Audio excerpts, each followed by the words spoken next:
Appeal বিভাগের সংবিধানের পঞ্চদশ সংশোধনী আংশিক বাতিলের আবেদন জানিয়েছে জামায়াতে ইসলামী।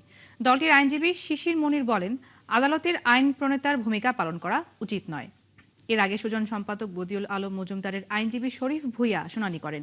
তিনি বলেন, অস্বচ্ছ প্রক্রিয়ায় পঞ্চদশ সংশোধনী প্রণয়ন করা হয়েছিল, তাই পুরো পঞ্চদশ সংশোধনী বাতিল হওয়া উচিত।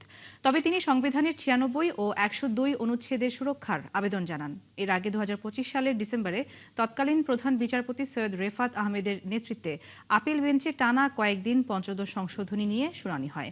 নির্বাচনের আগে অতীতের মতো এই বিষয়ে কোনো প্রশ্নবিদ্ধ রায় দিতে চান না উল্লেখ করে তখন শুনানি মুলতবি রাখা হয়। এখন নতুন করে আবারও শুনানি শুরু হয়েছে।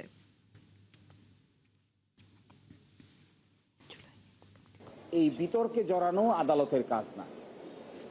এই বিতর্কে কে জড়াবে? এই বিতর্কে জড়াবে সংসদ, সরকার পক্ষ, বিরোধী দল। তারা বিতর্ক করে কোনটা সঠিক কোনটা বেঠিক এটা নির্ধারণ করবে। এই জন্য আমাদের সাবমিশন হলো, fundamental principal of state policy বা নীতিকথা বা মৌলিক বা প্রস্তাবনায় যে সমস্ত পরিবর্তনের সূচনা করা হয়েছিল, এগুলো যেন আদালত সিদ্ধান্ত না নিয়ে সংসদের উপর ছেড়ে দেওয়া হয়।